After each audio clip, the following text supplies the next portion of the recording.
اللهم صل وسلم وبارك على سيدنا محمد وعلى آله وأصحابه أجمعين. صباح التفاؤل، صباح الهنا، صباح السعادة. النهاردة هنعمل أحلى صينية كنافة ممكن تعمليها، سهلة وسريعة ومش مكلفة. حطيناها في جبنة كنافة، ولقيت عندي حبتين في كيستين في الفريزر تايهين ماشيين كده، قلت ايه تعالوا صلى على الرسول واستغفر الله. جبت الشوية اللي كانوا فاضلين من كام مرة فاتوا، وجبت بقى النص كيلو دول، يعني دول على دول بقوا كيلو من الكنافة. هنعملها بطريقة حلوة وسهلة جدا، ونصلي على رسول الله. بيقولوا لي يا ماما احنا عايزين حاجة حلوة. لقيت في الفريزر بقى الكنافة، قلت اعمل لهم كنافة. في عايز سادة وفي عايز بالكريمة او بالقشطة الكداب. هنعملها طريقتين. طبعا بتفرفريها وتفلفليها وتدعكيها لحد ايه ما تبقى معاكي كده، عامله زي سمك الشعريه بالظبط، او في طول الشعريه بالظبط الصغيره، زي ما احنا شايفين كده. في الوقت ده انا كنت بجيب اللهم صل على رسول الله، السمنه. الماده الدهنيه اللي احنا هنحطها بقى، هحط كميه كفايه كده، يعني كنافه كتري وما تستخسريش. كنافه يعني سمنه ودهون وكده، يعني نحط عليها شويه زيت بما ان هم يمشوا الحكايه ما تجرمس معاكي لما تبرد يعني. اللهم صل وسلم وبارك على سيدنا محمد. هندمجها كلها مع بعضها بالطريقه دي، وهنشبعها بالسمنه، علشان هنحط بقى شويه هنا. احنا مكترين فمش محتاجين فرشة خالص، يعني السمنة هتروح فيها كلها. فكتري وما تستخسريش، بالذات الكنافة بتحب السمنة والدهون. زي ما انت شايفة معايا هنا كده. بفرفر بقى كلها كده مع بعضها، بفرفر بفلفل. ما تركزوش معايا، النور طافي وانا قاعدة بعمل مونتاج وخايفة من الضلمة. خدت بقى كمية مناسبة كويسة كده، وبعد كده حطيتها بقى في الصينية. الصينية ديت حوالي 28. انا عارفة ان هي بتاخد نص كيلو محترم، يعني نص كيلو متشبع وحلو جدا يعني. فانا هحط الكمية الكويسة، والحتة اللي الاقيها خفيفة هزود لها شوية. يعني احنا عندنا جاهزة يعني عليها المادة الدهنية، ناخد ونحط على طول. اهم حاجة انك تضغطيها كويس جدا في الاول. ايوه كده، علشان ما تسربش القشطة الكدابة معانا. وفي الوقت ده انا رحت اجيب اللبن او الحليب.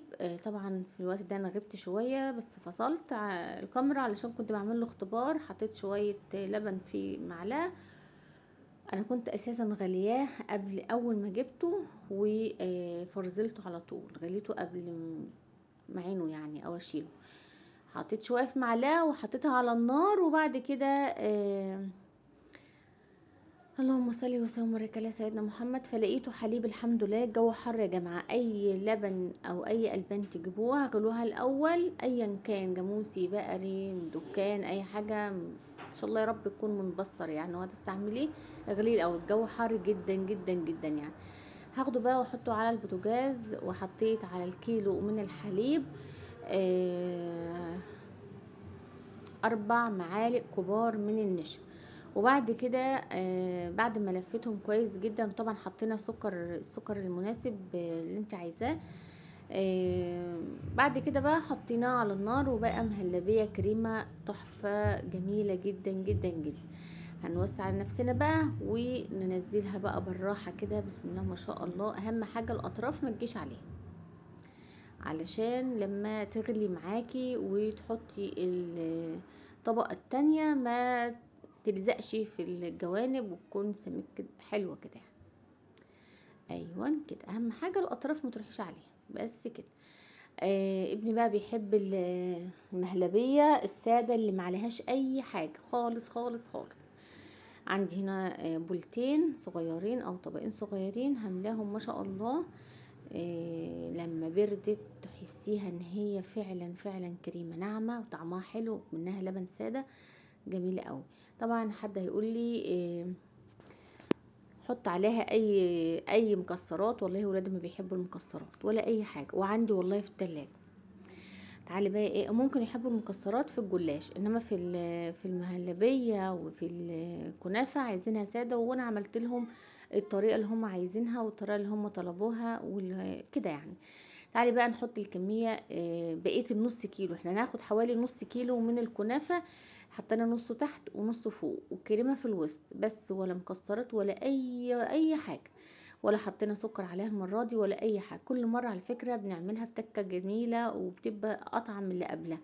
الحتت الخفيفة بقى نحطها ونضغط عليها بالراحة كده خالص، بشويش خالص كده لحد بقى ايه. طبعا في الوقت ده انا مشغلة الفرن على 250 او 300، لان الفرن عندي حراري وعايزاه يبقى سخن قوي قوي قوي.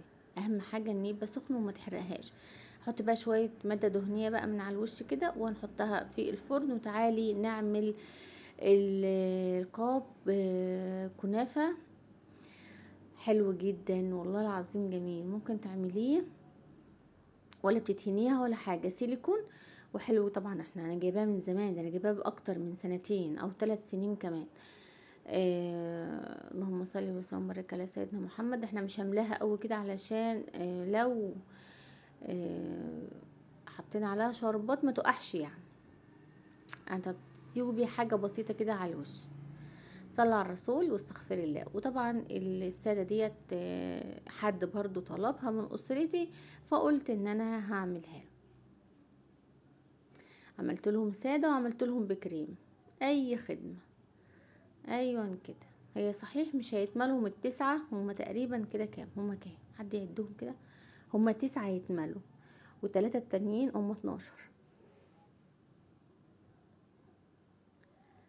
سرحانة ليه؟ حط لايك وصلي على الرسول واستغفر الله، وخلي حياتك كلها سعيدة وعندك تفاؤل وسعادة كده وحب للحياة وحب للآخرين. وطبعا عايزة اقول لكم جالي تعليق، في واحدة بتقول لي بلاش تتكلمي كتير. انا بتكلم في كتير في ايه؟ انا بتكلمش ربع الشيفات اللي بيتكلموا اللي بيقعدوا لا، انا ما بتكلمش، انا بتكلم في محتواي. مش عاجبك كلامي، مش عايزة تسمعي صوتي، وطي التليفون واعتبر ان الشاشة صامتة. بس في ناس كتير جدا بيحبوا كلامي، وفي ناس كتير بيستنوا فيديوهاتي عشان يسمعوا صوتي، وانا واثقة من كده. والحمد لله بفضل ربنا. ربنا يا رب يديم كل المحبين في قلبي وفي حياتي يا رب العالمين. انا بتكلمش كتير يا حبيبتي. اتكلم كتير ليه وانا بجيب سيرة حد؟ انا بتكلم في محتوى الاكلة اللي انا بعملها، لا بجيب في سيرة جارتي ولا بقول اشترت ايه ولا عملت ايه ولا جابت ايه ولا خلت ايه. احنا في حالنا ما طلعناش بره المطبخ، يبقى انا بتكلم كتير؟ حد يرد عليها بقى انتوا يا جماعة. كان حد سألني على الهند بلندر. هند بلندر حلو جدا، وحد بيقول لي اجيبه ولا لا. لا هاتيه وانت مغمضة، حلو جدا جدا جدا. الكبة برضو حد سألنا عليها، حلوة جدا جدا جدا وعلى ضمانتي، هاتيها وعلى ضمانتي. طبعا انتوا كلكم عارفين ان الكبة بيور، فجميلة جدا وربنا يبارك لنا ولكم يا رب العالمين. وزي ما انت شايفة معايا كده، انا كنت حطيت الليمون، انا حطيت كيلو من السكر، عايرته في البولة ديت عشان احط نصها مية على فكرة. بس احنا يعني الكلام من دمجنا، نصها ميه وحطيتها غلت غلوه محترمه كويسه جدا. وكنت حاطه فيها ليمونتين بس منهم صغيرين، يعني مش كبار. لو واحده كبيره افضل يعني. اللي انا حطيته لما غلت بردتها خالص، وطبعا دي سخنه ودي بارده عكس بعض عشان ما تعجنش. وبتسقي الحروف والاطراف الاول كده علشان ينزل تحت العسل، يبقى اللي تحت واللي فوق كله شربات وعسل كده. طيب بعد ما نزلناها وبردت حطينا شويه فانيليا سايله بالطريقه دي، جميله جدا ريحتها حلوه. وبعد كده بقى انت هتستعملي الشربات اللي يفيد منك، حطيه في حاجه ازاز في التلاجة. زي ما انت شايفه معايا اللون مظلوم وزعلان وغضبان. هنحط له بقى شويه شربات بالطريقه دي على كل قاب كده بالطريقه ديت. كاب كنافه يعني. ممكن لو انت ما عندكيش الكب كنافه ده او الكب كيك ده، دي بتاعه الكب كيك، بتجيبي ايه، اللهم صل على حضرة النبي، بتضغطي بنفس الطريقة كده. بتجيبي كوباية او مج، وبتعملي نفس التشكيله كده اللي احنا هنقلبها مع بعض دلوقتي نفسها بالظبط، وبتحطيها في الصينيه وبتدخليها في الفرن وبتحمر. عاملاها معاكم قبل كده طبعا، كمان الاضاءه بعيده وشديده، ف مش باينه لونها جميل جدا على فكره، حلو قوي. وكفايه ان ولادك يشكروا فيها، وتسلم ايدك يا ماما، وده حاجه عندي بالدنيا بحال. الحمد لله رب العالمين. يا رب الفيديو النهارده يكون حلو وخفيف وظريف، وبحبكم كتير. ربنا يدومكم نعمه في حياتي. عملنا لهم 3 اصناف من نفس الصنف 3. يعني رجعي بقى رمضان وحلويات رمضان، رجعيها كده في ايام غير رمضان، بتكون حلوه وطعمها جميل وما بتخلاش من السوق على فكره، وارخص حلويات ممكن تقابلك في السوق. الحمد لله رب العالمين. زي ما انت شايفه معايا، نقطع حته بقى وندوق مع بعض. ايوه هو الكريمه الجميله دي يا سيدي، ايوه بقى يا سيدي، بألف هنا وشفا لكل اللي اكل. طعمها حلو جدا جدا جدا. اتفضلوا معانا، وما تنسنيش في اللايك والشير والسبسكرايب. بحبكم كتير. ربنا يدومكم نعمة في حياتي. احلى واجمل اخوات واحلى واجمل متابعين. زي ما انت شايفه دي الساده الجميله الحلوه قوي برضو. هندوق مع بعض يا سيدي. ايوه بقى. سلام، استودعكم الله، واشوفكم في فيديو جديد.